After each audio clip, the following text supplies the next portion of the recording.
with the Baggy game? Like, what do you remember from it? It's pretty awesome.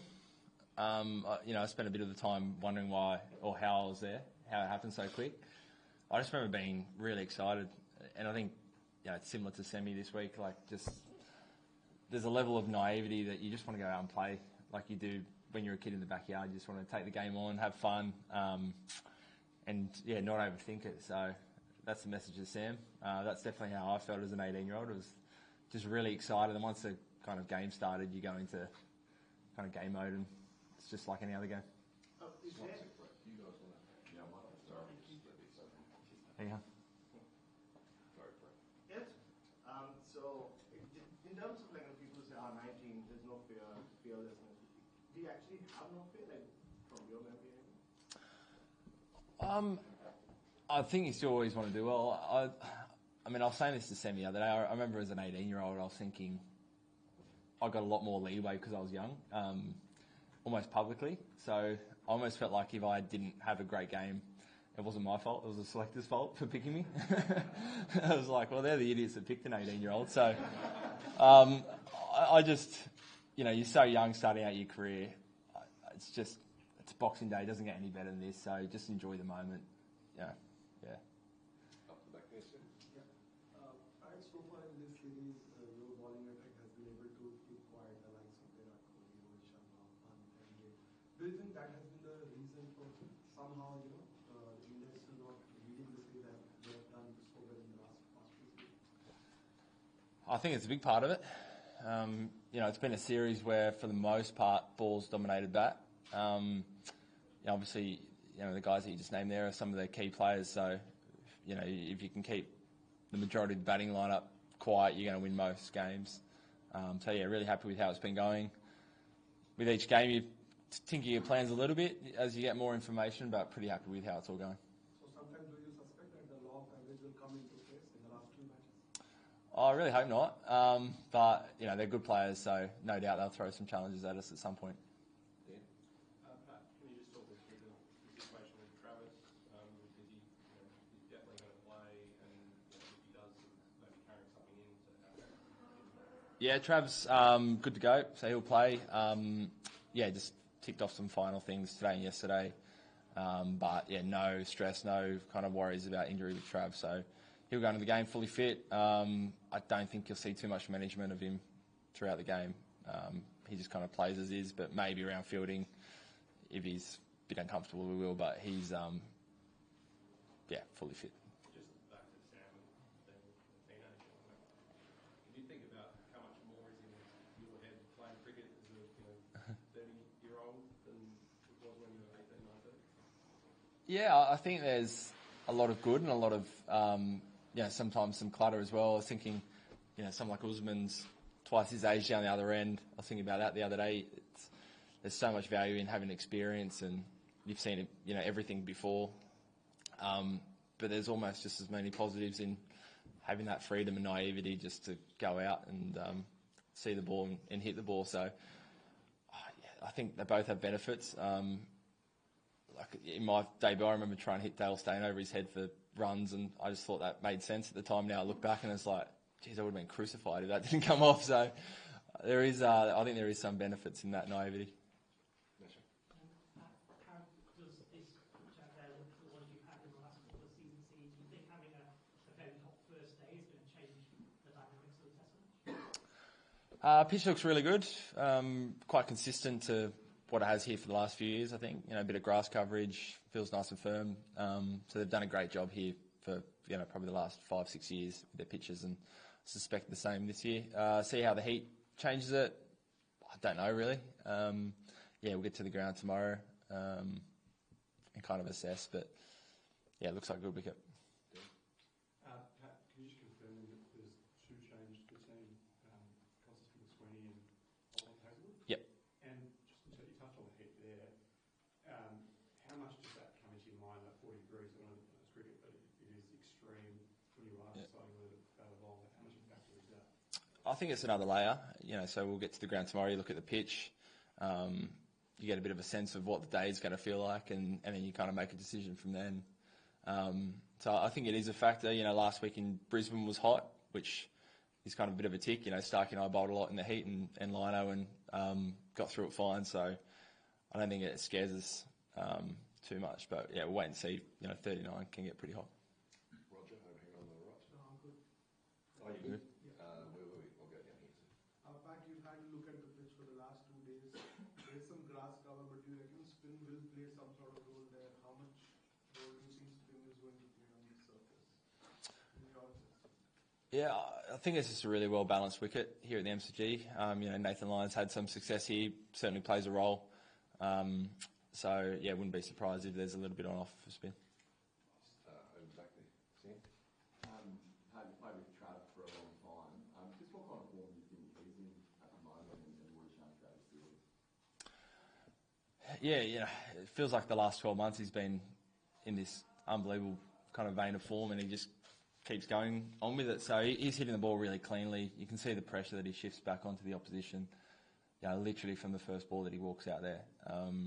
So, as I keep saying, I'm loving that he's in our team and don't have to try and set a field and bowl to him. But he's hitting the ball as well as I've ever seen anyone. So long may it continue. Louis? I was just wondering if you could reflect on the year 2024, I guess, for you as a captain, thinking back to these shows this time last year. Do you feel like you're thinking about different things? Are you thinking more about succession planning or slightly older team? Where were we last year? Pakistan. It's probably a bit of a funny test year in that we played, the home summer and then into New Zealand and have had a big break. So I think, that break gave us a chance to, some of us bowlers been pretty good nick. It felt like last year was kind of the end of a really big 18-month stretch. I think, obviously you shift your focus into this series and then next year we've got an Ashes series, but also World Test Championship and a lot this year. So it kind of felt like the end of one segment of play and then you start kind of building out the next 18 months, 2 years. In terms of succession, of course, you think about those things, the selectors when they're picking Aussie A teams, ODI squads, whatever it is, that's always in the back of your mind. But, yeah. We'll go there first. Then Just a word on Scott Boland in front of his home crowd. We've seen what he's done here before. What are your expectations on his form at the moment as well? He bowled beautifully in Adelaide.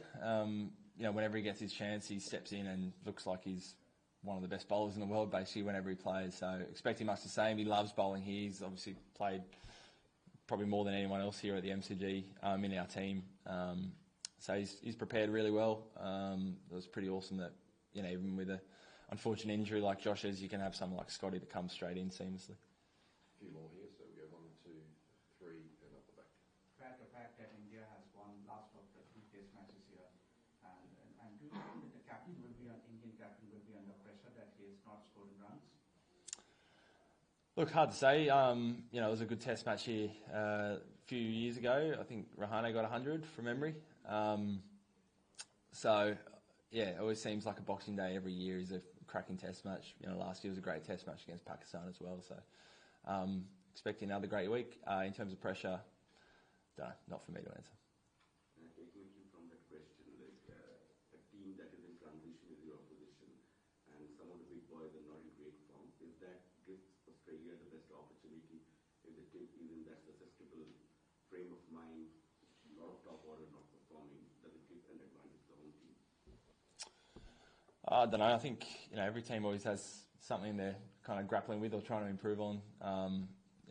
As I said previous, really happy with our team's travelling. I thought after Perth we bounced back brilliantly in Adelaide and last week in Queensland. So for us, it's about focusing on what we do well and getting excited for a great week.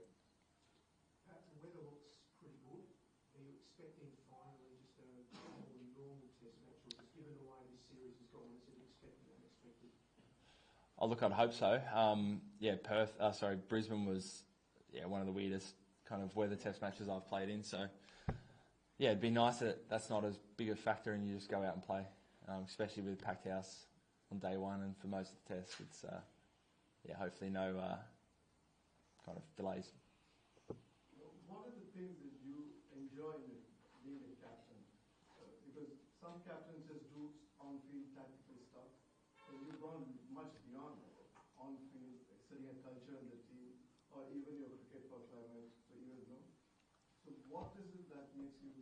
you enjoy at this stage because you've been a captain for a while? What are you now looking forward to do as a captain? What gives you happiness? I think it's similar to when you're a player, or when just a player. It's my most enjoyable part of playing cricket is playing with your teammates and like working together to try and get a win or overcome a problem. And I think being captain, you get an opportunity to do that, but not just with the players. You do it with the coaches and staff and the other leaders within the group. So I love all that part of it.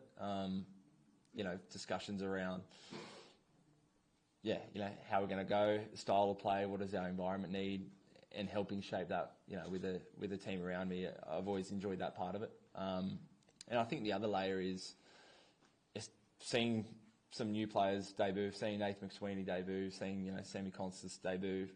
That really gives me a thrill.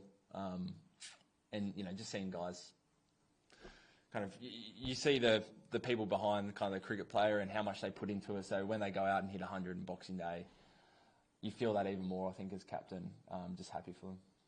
Two to go. Becky, 1, 2. I just want to ask about Sam again. He had such a golden start to the summer.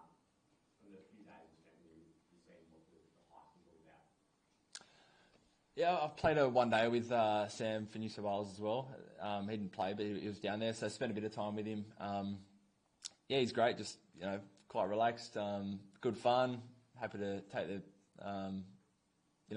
roll along with the jokes and take the mickey out of himself and others. So we just always encourage him to be himself. He seems relatively like he's got a good head on his shoulders for a 19-year-old. So we're there backing him up. That's a growing cricket family. Just give us an insight into how special it is to have everyone together today. It's great. It's we spend probably more time on the road than we do at home. So this is kind of a big extended family, and at the moment it's chaos. It feels like there's, on average, probably 2 kids per person. So there's about 30 or 40 kids running around between the staff and the players. It's great fun. All the partners get on so well. So, this year we haven't had as many partners travelling because everyone's got young ones at home, but they all come together for the Melbourne and Sydney tests. It's always a great time of year. So we'll go off to Christmas lunch after this, and all the kids have got presents this morning and running around and hyper. So it's absolute chaos, but it's awesome. Good finish. Thanks, everyone.